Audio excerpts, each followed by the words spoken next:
शिवलिंग पर चढ़ा हुआ जल पीने से कुछ ऐसी घटना घटित होगी जिसका अंदाजा लगाना भी लगभग न के बराबर है। पौराणिक शास्त्र परंपरा से प्राप्त जो ज्ञान हम आज आपको बताने जा रहे हैं वो सच्ची घटना पर आधारित है। दोस्तों, अगर आप जानना चाहते हैं शिवलिंग पर चढ़ा हुआ जल पीने से क्या होता है तो वीडियो को अंत तक जरूर देखिएगा। आप भी हो जाएंगे अचंभित। भयंकर चमत्कार देख आपकी आंखें फटी की फटी रह जाएंगी। दोस्तों, शिवलिंग पर किस प्रकार से पानी चढ़ाया जाए और इसे किस प्रकार से पिया जाए, इसके पीने के फायदे और घर में छिड़कने के फायदे, घर में रखने के फायदे और इसके नियम एवं सावधानी के बारे में बताएंगे। दोस्तों, ये जानकारी इतनी खूबसूरत है और इतनी ध्यानवर्धक है कि शायद ही कोई आपको बताएगा। आपके पास जितनी भी दौलत हो, ये जानकारी पाने के लिए उस दौलत को लगा देना, फिर भी ये फ्री की जानकारी आपको कोई नहीं बताएगा। तो दोस्तों, विद्येश्वर संहिता के 12वें अध्याय के श्लोक में बताया है कि जो जल शिवलिंग पर चढ़ाया जाता है उसे 3 बार थोड़ा थोड़ा करके पीना चाहिए और उसमें स्पष्ट लिखा है कि इससे शरीर की कायिक, वाचिक एवं मानसिक ये तीनों प्रकार के रोगों से मुक्ति मिलती है। दोस्तों, आज मैं आप लोगों को शिवलिंग पर चढ़े हुए जल की संपूर्ण जानकारी बताऊंगा। आपने अक्सर देखा होगा, बड़ी बड़ी कथा में कहते हैं कि 1 लोटा जल हर समस्या का हल निकल सकता है, यानी 1 लोटा जल से संपूर्ण फल प्राप्त होता है। ऐसी कोई समस्या नहीं जो शिवलिंग पर चढ़ा जल न कर सके। शिवलिंग पर चढ़ा जल स्वयं काल को भी रोक सकता है। शिवलिंग पर चढ़ा जल किसी का जीवन आश्चर्यजनक रूप से बदल सकता है और किसी के विनाश को भी रोक सकता है। दोस्तों, प्राचीन ज्ञान विज्ञान में भी जल तत्व को उत्तम तत्व कहा जाता है। इसलिए कई लोग कहते हैं ना कि जल है तो कल है, जल है तो जीवन का आधार है। इसलिए कई लोगों के मुख से यह कहते हुए जरूर सुना होगा कि पानी बहाओ नहीं, पानी बचाओ। तो दोस्तों, भगवान भोलेनाथ को अपने कष्ट निवारण हेतु हम सब इसमें जल चढ़ाते हैं, लेकिन उस जल का प्रसाद लेना ही भूल जाते हैं। हम भोले बाबा को खूब जल चढ़ाते हैं, बहुत मनोरथ बोलते हुए भगवान हमारे इस कामनाओं को पूर्ण कर, ये सब बोलते हुए खूब जल चढ़ाते हैं। लेकिन जल चढ़ाने भर से हमारी समस्या का निवारण नहीं होता है। दोस्तों, हम उसका प्रसाद लेना ही भूल जाते हैं। भगवान भोलेनाथ को जल चढ़ाने के बाद उस जल रूपी प्रसाद को साथ लेना भूल जाते हैं। दोस्तों, शिवलिंग पर चढ़ा जल साक्षात भोलेनाथ जी का प्रसाद माना जाता है और हम सब यह प्रसाद रूपी भोलेनाथ जी के आशीर्वाद को ही लेना भूल जाते हैं। तो आज की जो वीडियो है, शिवलिंग पर चढ़ा हुआ जल किस प्रकार से पिया जाए और जल पीने के फायदे क्या हैं, अगर हम पीते हैं तो हमारे जीवन में क्या चमत्कार घटित होने लगता है। दोस्तों, जिस दिन हम शिवलिंग पर चढ़ा हुआ जल पीते हैं उस दिन से हमारे साथ में क्या क्या चमत्कार होता है, आइए इस वीडियो में जानते हैं। जानकारी बताने से पहले आपसे विनती है कि वीडियो को लाइक जरूर करिएगा। कि दोस्तों, वीडियो लाइक करने का कोई पैसा नहीं लगता है, नहीं दौलत लगती है, बस एक उंगली टच कर दीजिए और लायक हो जाएगा। सच्चे दिल से कमेंट बॉक्स में लिखना न भूलें, हर हर महादेव, ओम नमः शिवाय। मात्र भोलेनाथ का नाम लिखने से ही शिवलिंग पर 1 लोटा जल अर्पित करना माना जाता है। तो आगे बढ़ते हैं वीडियो में। दोस्तों, सर्वप्रथम तो मैं आप लोगों को जल पीने के प्रयोग बताऊंगा, इसके बाद छिड़कने और रखने का प्रयोग बताऊंगा। आपको बता दें, शिवलिंग पर चढ़ा जल हमारे घर में भी पिया जाता है और भगवान शिव की कृपा से आज हम संपूर्ण और धन से परिपूर्ण हैं, सभी बीमारियों से दूर रहते हैं। दोस्तों, तो जल पीने का प्रयोग कुछ इस प्रकार से है। शिवलिंग पर चढ़े हुए जल को पीने से आरोग्य की प्राप्ति होती है। आरोग्य अर्थात आप बीमार नहीं पड़ते हैं। इसको पीने से काफी लंबे समय तक बुखार नहीं आता। बुखार सीधे आता है तो 5-7 सालों के बाद आता है। जो लोग वायु परिवर्तन होते हैं, अर्थात जैसे मौसम में बदलाव आते हैं, तो बहुत सारे ऐसे लोग होते हैं जो कि निरंतर बीमार पड़ते हैं, तो उनके लिए रामबाण साबित होता है। शिवलिंग पर चढ़े हुए जल को आप पीते हैं तो हमेशा आरोग्य रहेंगे। और एक खास बात, अगर आप लोग रोज शिवलिंग पर जल नहीं चढ़ा पाते हैं तो किसी भी समय में जल चढ़ाएं, कोई बात नहीं।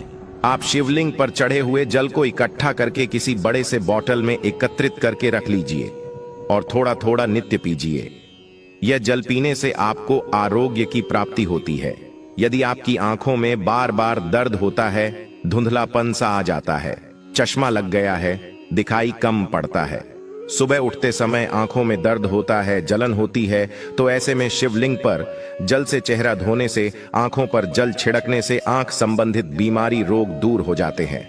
दोस्तों, मेरी आंखें भी जब खराब हो जाती हैं तो मैं भी इसी जल से अपनी आंखों को धो लेता हूं, तो समस्त आंखों के रोग दूर हो जाते हैं और आंखों की रोशनी भी फर्राटेदार तेज हो जाती है, बढ़ जाती है। दोस्तों, शिवलिंग पर चढ़ा हुआ जल पीने से भाग्य बलवान होता है।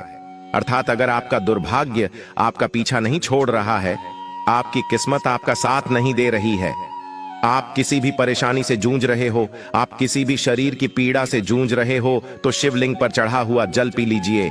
आपका भाग्य बलवान होगा और आपका दुर्भाग्य आपसे कोसों दूर भागेगा। अगर किसी भी प्रकार का ग्रह दोष बाधा आपको सता रही है, आपको समझ में नहीं आ रहा, जिसके कारण आपके आध्यात्मिक उन्नति रुक चुकी है, आप आगे नहीं बढ़ पा रही हैं, या फिर सफलता की ओर जैसे कदम रखते हैं किसी भी प्रकार के विघ्न बाधा परेशानी आपके जीवन में आ जाती, तो यह सब नवग्रह के कारण होता है और अपने पूर्व कर्मों के कारण होता है। तो ग्रह दोष एवं समस्त प्रकार की बाधा से बचने के लिए शिवलिंग पर चढ़े हुए जल को नित्य पीजिए।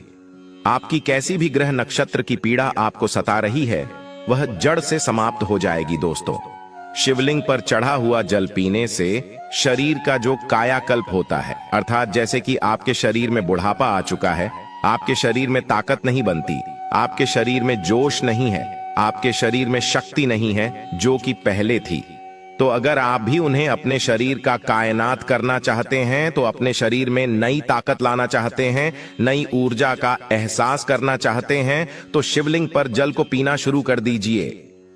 आपके शरीर में पुनः नई ताकत आएगी। अगर आपके द्वारा किसी भी प्रकार के पूर्व पाप हो गए हैं, जिससे आप पश्चाताप के रूप में आप उन पापों से मुक्ति पाना चाहते हैं, तो नियमित शिवलिंग का जल एक एक ढक्कन जल को पीना शुरू कर दीजिए। बीच में गैप हो जाता है तो आप एक काम करना, शिवलिंग पर जल को इकट्ठा करके किसी पात्र में रख लेना और इसे पी सकते हैं। तो इससे पाप का भी नाश होता है, पाप का शमन होता है। दोस्तों, अगर आप किसी मंत्र को सिद्ध करना चाहते हैं और आपको ईश्वर से वार्तालाप करनी हो, तब ऐसे समय में शिवलिंग पर चढ़े हुए जल को पीने से और नित्य एक माला ओम नमः शिवाय का जप करने से सिद्धि की प्राप्ति हो जाती है। आपको बुरे से बुरे, अच्छे से अच्छे संकट का शुभ समय का पहले से ही आभास हो जाएगा, आपको ढेर सारा लाभ मिलता है। अब आइए जानते हैं कि शिवलिंग पर चढ़े हुए जल को घर में छिड़कने से क्या होता है। यह जानना भी है जरूरी। तो शिवलिंग पर चढ़े हुए जल को घर में छिड़कते हैं तो घर से गरीबी, दरिद्रता, दुख, दोष, शोक, इन सब का नाश होता है। लंबे समय से गरीबी से परेशान है, घर में दरिद्रता छोड़ ही नहीं रही है, घर में दुख है, घर में शौक है, इन सब का नाश शिवलिंग पर चढ़े हुए जल को घर में छिड़कने से हो जाता है।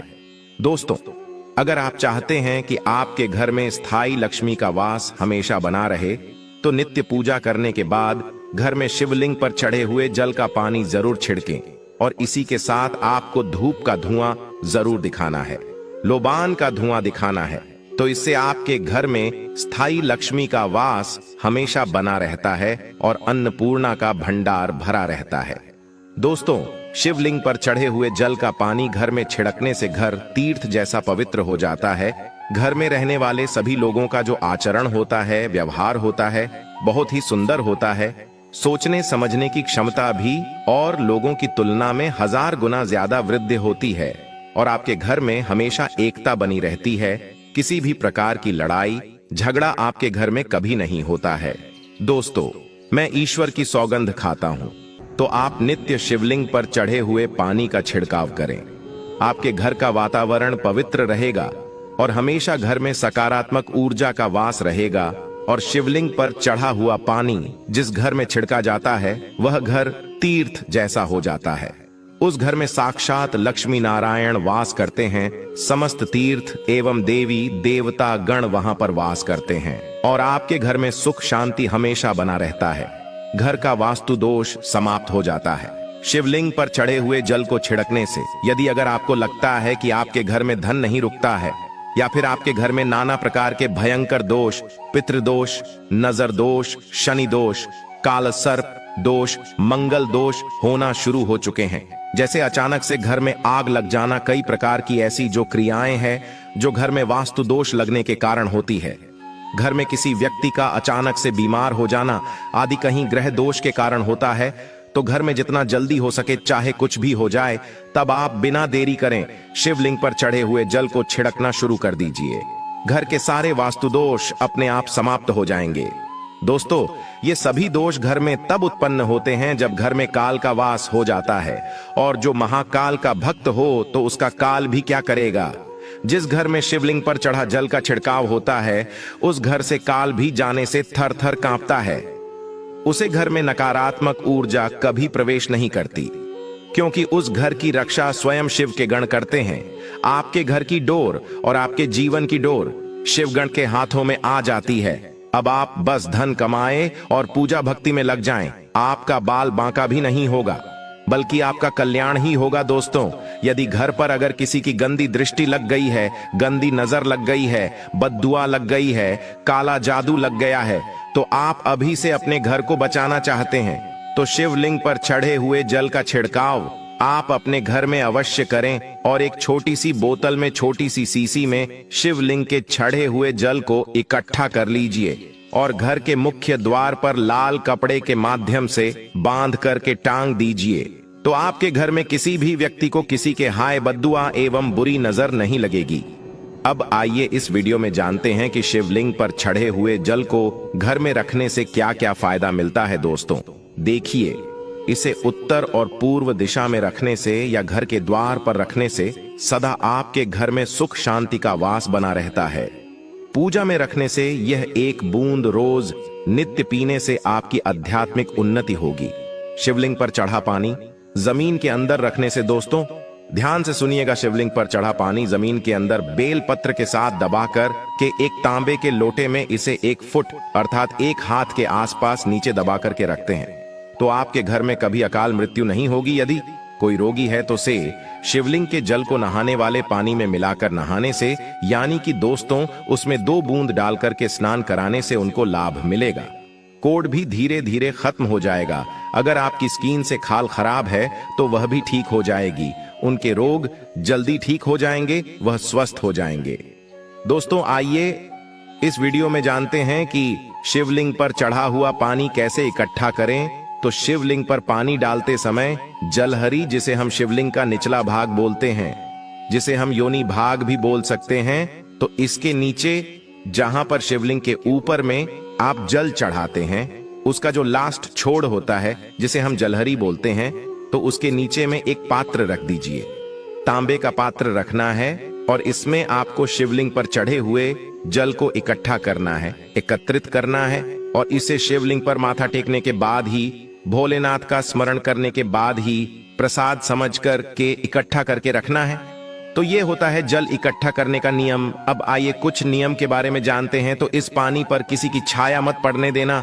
इस पानी पर, शिवलिंग पर रखा जो पानी है, इस पर किसी की छाया नहीं पड़ने देना। इसे हमेशा पूजा कक्ष में ही रखना, नहीं तो उसकी दिव्यता समाप्त होना शुरू हो जाती है। और इसे अपवित्र अवस्था में, जैसे कि माता बहनों को मासिक धर्म होता है, तो आप अपवित्र अवस्था में महिलाएं इसे न छुए, बल्कि आप इसे किसी से मांग के पी सकते हैं। दोस्तों कुछ सावधानी भी है जरूरी। यदि आप मांस मछली खाते हैं तो इससे आपको नहीं पीना है। नहा धोकर आजकल के समय कुल्ला आदि करके भगवान शिव से क्षमा मांगने के बाद आप इसे पी सकते हैं। दोस्तों भगवान शिव को औ गडच और भोलेनाथ भी कहा जाता है, लेकिन शिव जितने भोले और आसानी से प्रसन्न होने वाले हैं, उनका गुस्सा भी उतना ही प्रलयंकारी है। कहते हैं कि जिस दिन शिव ने अपनी तीसरी आंख खोल दी, उसी दिन दुनिया का अंत निश्चित है।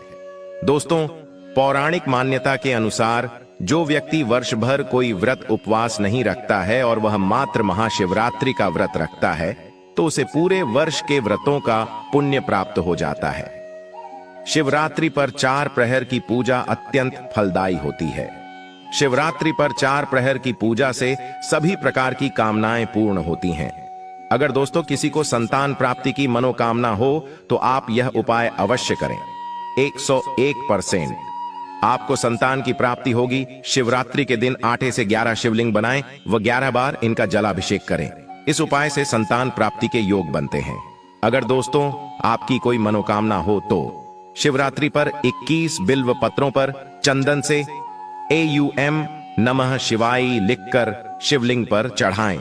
इससे इच्छाएं पूरी हो सकती हैं। अगर विवाह में अड़चन आ रही है तो शिवरात्रि के दिन शिवलिंग पर केसर मिलाकर दूध चढ़ाएं। जल्दी ही विवाह हो सकता है।